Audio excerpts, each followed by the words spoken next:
Welcome to the show. Time to discuss Matters Africa. Thank you for being with us. On the show this week, we host Hafsat Abiola Costello, and she shares insights into the Boko Haram movement, its genesis and radicalism in Africa. All that on the way. We also get your views on the issues. Plus, we have Africa's top 10. You're watching the Africa Leadership Dialogues. I am Julie Gichuru.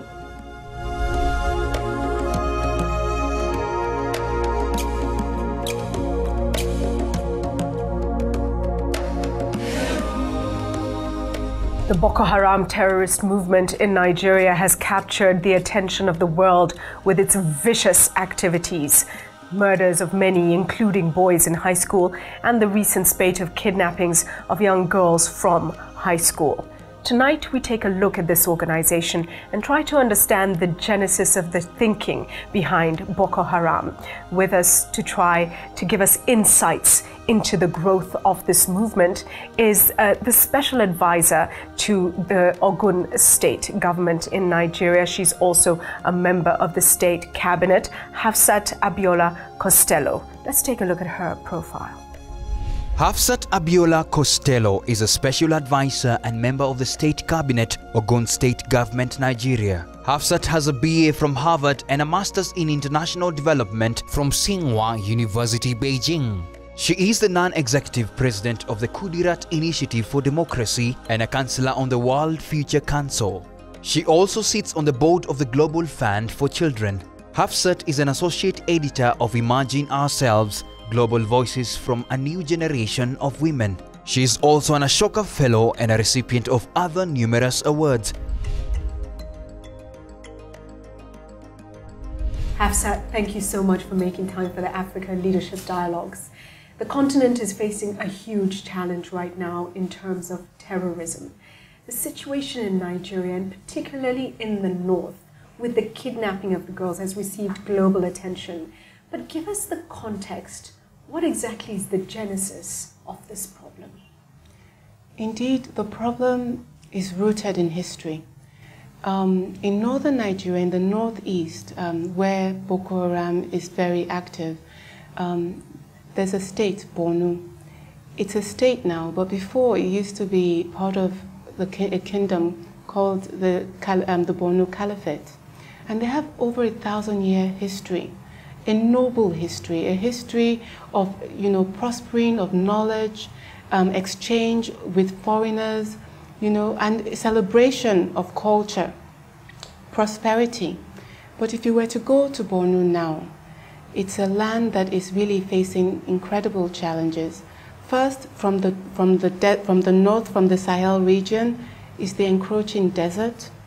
To a state that is, normally a fruit basket for the country, where they produce so much agricultural produce. So they're facing challenges in that sense. They're also facing challenges of how to get the people to have access to Western education. If you know the history of Nigeria, Western education came from the coast. And so the people in the south were able to access it much more quickly through the missionary people that came and set up churches and also set up schools. Mm-hmm. In northern Nigeria, where we have mainly Muslims, it was very difficult to welcome missionary education when they finally had the opportunity.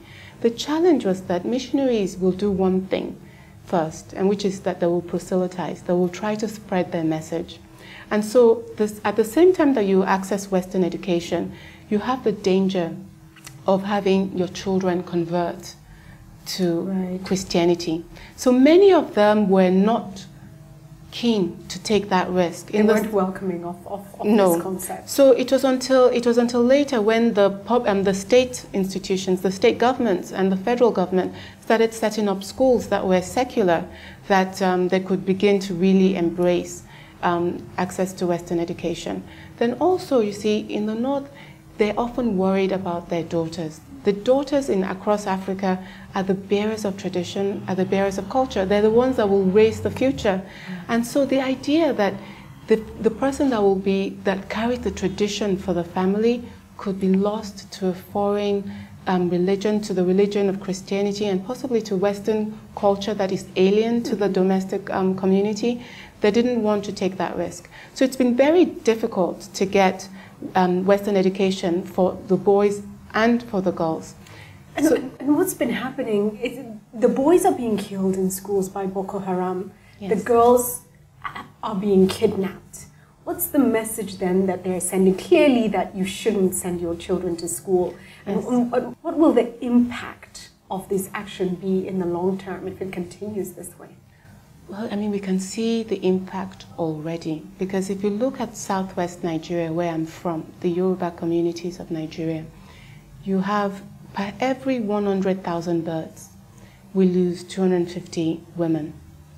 This is this is actually already achieving the target that's been set by the Millennium Development Goals of the United Nations. But we could do much better, because if you look at a country like Sweden, it has, per every 100,000 births, they lose only 6 women. Mm-hmm. So you can see that we even have a long way to go. Mm-hmm. But if you look at northeast Nigeria, they lose as high as 750 women per every 100,000 births. And the difference is because of the age at which the girls get married and begin to have children. In the southwest, it is as late as 18, 19 and upwards. I didn't get married until I was 30. In the northeast, 12, 10 even, 11, 12, 13. At very young ages, the families marry the daughters off. And sometimes the body is not developed enough to bear the burden of childbirth. So even if the girl does not die in the course of giving life, she still faces different challenges, health challenges, like vesicular fistula, you know. And so there's so many problems like this that we're already seeing in the north. Then also the problem of development. We know that the longer the girl stays in school, the better her life chances will be, and the better the life chances of our children will be.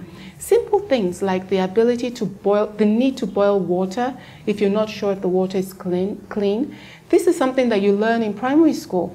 The importance of washing your hands after you use the toilet so that you don't spread germs. So many simple things that the mother can teach the child. She, being a child herself, when she gives birth to children, will not know these things and will not be able to safeguard the health of our children and of our family. The last thing, of course, is the financial. If she has not gone to school, what life chances does she have in terms of employment? What kind of work can she look forward to? So many times these girls are condemned to live a life in poverty. Now, the country as a whole is 160 million strong, approximately. And approximately half of that, a little bit more than half of that, are women. For Nigeria to really take its place in the Committee of Nations, to really develop, we have to make sure that our women, as well as our men, are able to have the best human capital development. Now, there's no way they can have this when they're illiterate, which is the lot of easily the majority of women in northern Nigeria. But not just the majority of women in northeast Nigeria are illiterate, but even the men. Easily a third of the men in northeast Nigeria are also illiterate. Let's talk about the men for a moment, and thank you for articulating so clearly the challenges that we are presented with if girls don't go to school. Looking at the boys and the fact that they're killing boys in school, which is also, you know, making the point that we don't want boys in school either.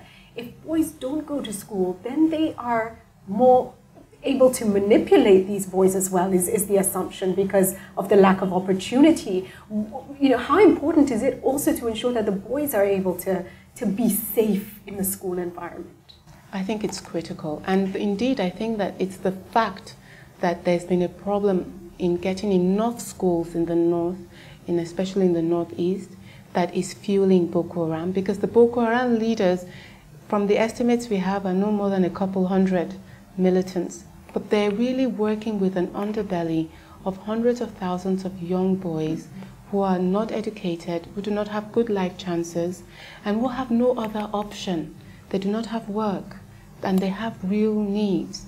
Boko Haram leaders, through the money flows that they have access to, are paying them to essentially destroy the fabric of the societies in the northeast of Nigeria. It's such a situation, such a cause for concern. Boko Haram itself, the nature of this organization, they make it look like it's a religious conflict. But let's get to the genesis of Boko Haram. How did this organization, sect, whatever it might be called, how did it start? It started with a young radical Muslim in Borno State. His name is Mohammed Yusuf. He's no longer alive. He's since died. When he started, he was a student of a very well-known and respected Muslim cleric. This Muslim cleric used to represent Nigeria in many in competitions internationally where people had to go and recite the Quran. His knowledge of the Quran, his knowledge of Islam was really one of the best that we could boast of in Nigeria. And he was very clear that Islam is not against Western education. But he had this student, Mohammed Yusuf, who believed otherwise, and he tried to persuade Yusuf to his own way of thinking. When he saw that Yusuf's ideas were a distortion of Islam, he stopped teaching Yusuf and he sent him away. All the mosques in Borno banned Yusuf from coming to their mosque, and they banned all his followers. So it was not a situation where Yusuf had his radical ideas and the people in Borno gave him free room to thrive. They were challenging his ideas at every turn. Then what happened was that Yusuf then set up his own mosque and took his followers with him to his own mosque, propagating his ideas. And again, you know that there's this group of young, unemployed Al-Majri young boys across the north of Nigeria. So they will be looking for leaders, and they'll be especially susceptible to such teachings. Radical teachings are always exciting to young people. Right. And so he started growing and growing, and it was as it grew in his movement that it came to the attention of the state. So the Borno state became concerned and then asked the police to begin to investigate him, and the police began to harass Yusuf, and in the end he was at a point he was arrested and he died while in custody. He died, he was likely killed by the government. So it fueled and angered his followers, who then became violent. Mm-hmm. When they became violent, the first thing they did was to turn on the moderate Muslims within Borno State. So many have been killed. They went back to Malam Jafar, who was the first teacher of Mohammed Yusuf. They killed him. They went to so many that had been challenging their ideas, and while they're in the mosque praying, they would gun them down. You know, so it's important I explain this because many people wonder what the people in Borno were doing. The people in Borno tried. I have stories of neighbors who would see that their own neighbor is stashing weapons for the militants, and because they're not wicked people, they don't want to get their neighbor in trouble. They won't go to the police necessarily. They'll go to the neighbor and say, what you're doing is wrong. Mm-hmm. They would be picked up and we would never see them again. They would be killed. So the people have been trying. It's just that this problem has become too big for them. Stay with the Africa Leadership Dialogues.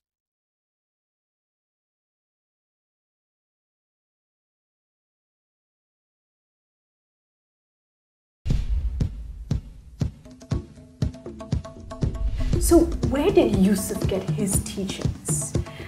This radical way of thinking, where did that come from? There's always distortion. There's always the possibility of distortion in religion. And, you know, I have a feeling, I never met Mohammed Yusuf and I do not know him, but my sense of it is that, you know, across Nigeria, people are asking questions. Why is the country not doing better? Why is it that every year 6 million young people will graduate from universities, of which 10% of them can expect to get jobs in the formal economy, and of that 10%, only 30% are women?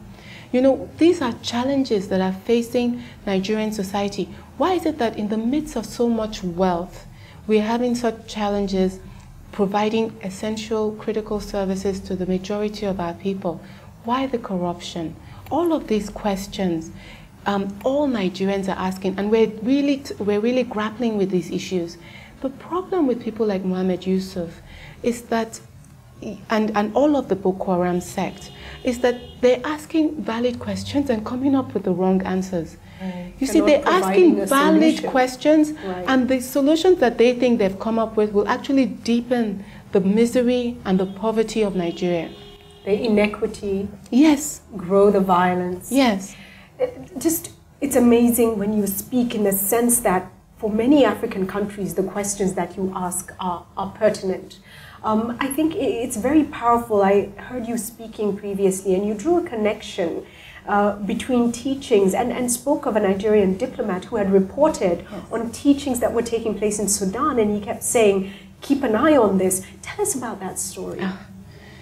There's a Nigerian diplomat who has since retired, and he reported his experience when he was posted to Sudan in the Nigerian newspaper, which I read.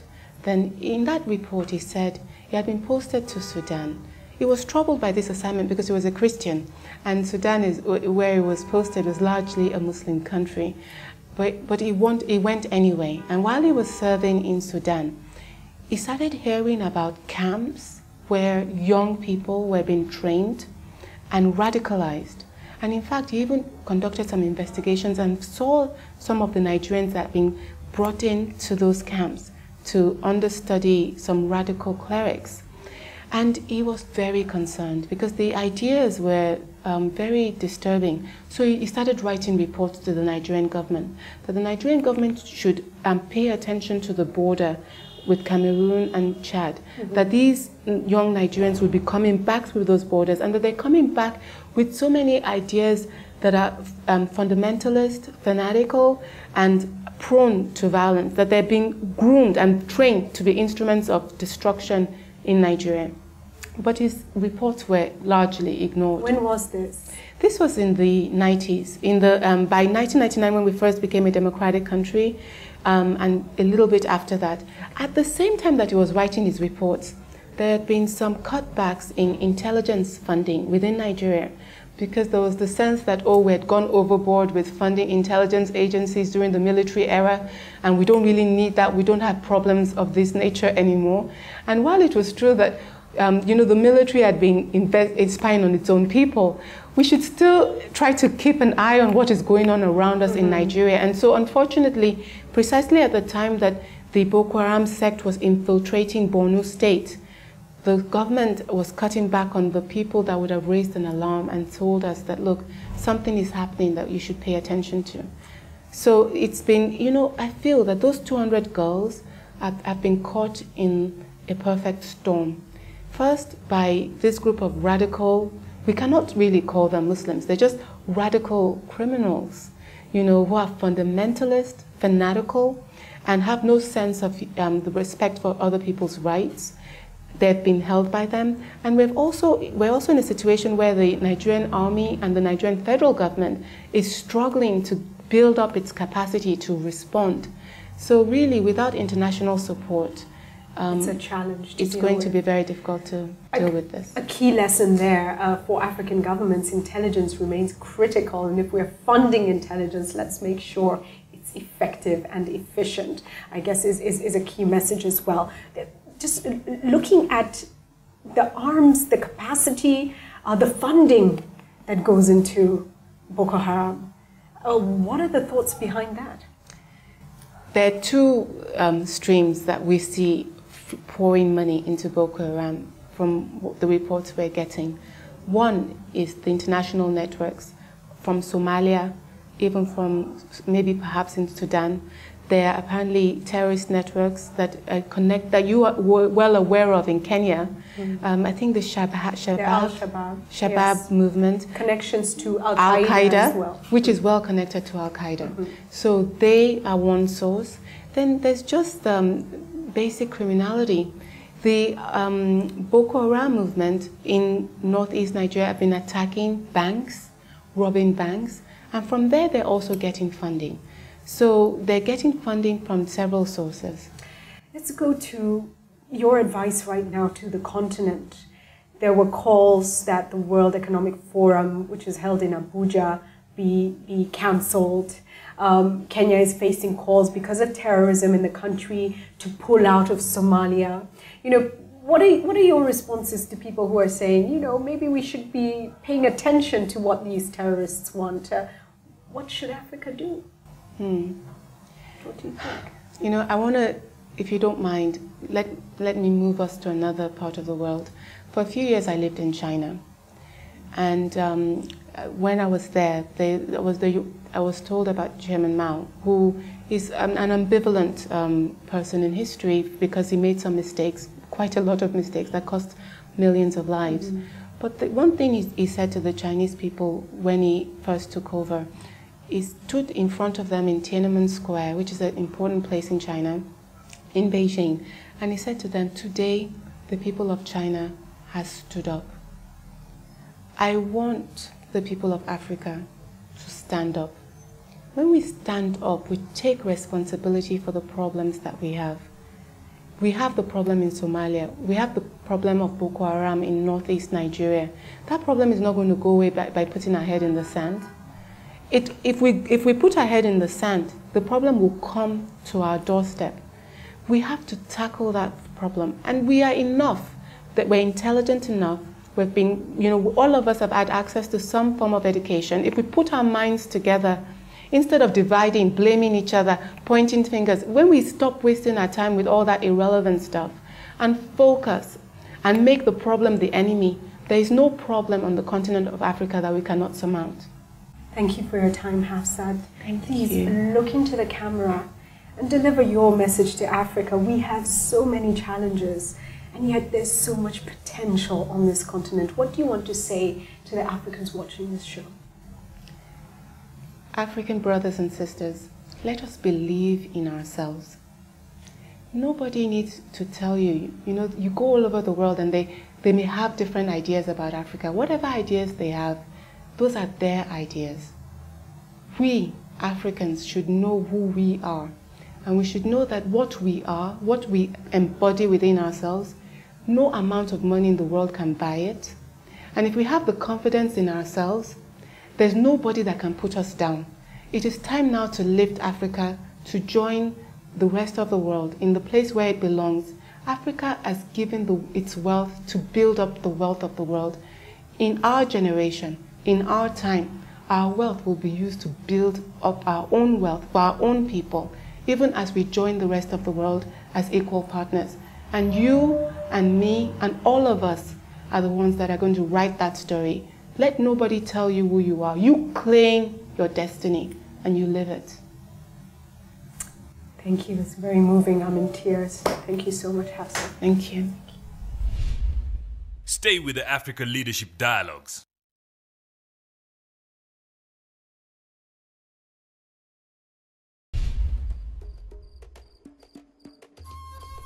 My name is Hafsat Abiola Costello. I'm special advisor to one of the governors in Nigeria, the governor of Ogun State. I'm responsible for the Millennium Development Goals portfolio.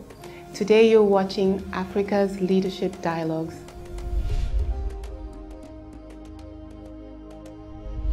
These are certainly troubling times for Africa, with radicalism spreading, and it seems spreading quite fast.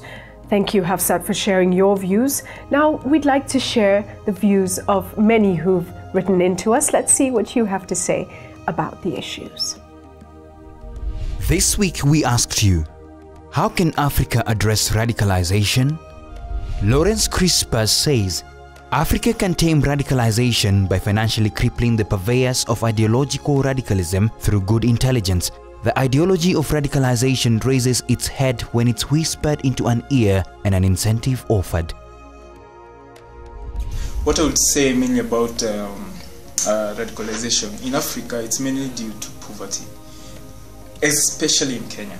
So if you have all these ideologies, people taking advantage of these big population of people who are jobless and hopeless, you are easily driven into ideologies by people. Ideologies that make you feel safe, like the Al-Shabaab. Holding a gun will make your life better, shooting someone, killing someone and the likes. So poverty is what we need to solve first. To join our conversation, go to our G+ page, Africa Leadership Dialogues, on Facebook, Africa Leadership Dialogues, on Twitter, @AfricaLD, and on WhatsApp, send your video comments to +254 715 816 033.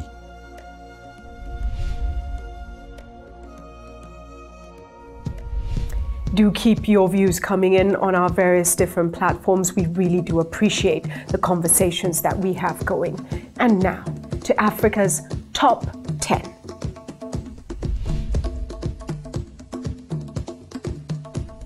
On Africa's Top 10 this week, we take a look at countries affected by terrorism, war and crimes against humanity. Starting us off at number 10 is Ethiopia, home to the Oromo Liberation Front, which was started in 1973 to promote self-determination for the Oromo people against what they call Abyssinian colonial rule. The group was labeled as outlaw and a terrorist organization by the Ethiopian government. Coming in at number 9 is Burundi. For over a decade, misaligned political interests have fueled instability in Burundi. Local and regional peace talks have been initiated, but it seems to be a worsening state of political, economical, and social violence and inequalities. At number 8 is South Africa. South Africa is integrated in this list of unsafe countries because of the increase in rate of crime, rape, and murder. Cape Town is the most affected city in South Africa by insecurity. Slotted in at number 7 is Chad. In the recent past, ethnic clashes, banditry and fighting between government forces and rebel groups contributed to a worsening security situation in the region. Chad has drastically improved its position by striking more healthy relationships with our neighboring countries. Positioned at number 6 is Nigeria. Africa's most populous country is in the midst of political, economic and social instability. There has been an increase in acts of inhumanity and terrorism against government and public structures, including charges carried out by a sect called Boko Haram. The country is facing a rising wave of kidnapping and corruption. Libya comes in at number 5. The crisis in Libya seized the attention of the international community and has been labeled a clear case for when timely and decisive response to uphold peace in the face of an imminent threat of mass atrocities should occur. International intervention under the authority of NATO has still not managed to completely restore calm in the country. Taking the number 4 spot is the Central African Republic. Thousands of Muslims are currently fleeing the Central African Republic as Muslims were persecuted by Christian groups. Armed rebel groups and criminals of all sorts have destroyed tourism in the Central African Republic and literally put the country in civil war. The UN and France have separately put the Central African Republic on genocide watch. At number 3 is the Democratic Republic of Congo. The country has faced a lot of border insecurity and violence within. To the east, the Allied Democratic Forces, National Army for Liberation of Uganda, ADF NALU, Ugandan rebel movement, is in conflict with the Congolese government. This group is related to the Al-Shabaab Somali fundamentalist Islamic group linked to Al-Qaeda. South Sudan comes in at number 2. Despite a self-determination referendum in 2011, the young state plunged into crisis in December 2013 when fighting between government troops and rebel factions erupted. Within weeks, the conflict had killed thousands and prompted more than 800,000 to flee their homes. And at number 1 this week is Somalia. Civilians continue to suffer serious human rights abuses as the new Somali government struggled to extend its control beyond the capital, Mogadishu, and to some key towns in south-central Somalia. The Islamist armed group Al-Shabaab maintains control of much of southern Somalia, and the group is increasing attacks on high-profile civilian locales in Mogadishu, for example the United Nations compound, which killed scores of civilians. And that's Africa's Top 10 this week. And that's it from the Africa Leadership Dialogues tonight. A serious issue once again: radicalism, radicalization. The question we must ask ourselves is, what are the real solutions to our problems? How do we start to be the answer? How can we be the change that we want to see in the world? We leave you with a powerful quote. It's an Ashanti proverb, and it goes: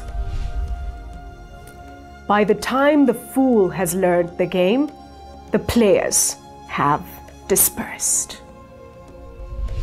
And with that, we bid you goodbye till next week. Blessings to you and blessings to Africa.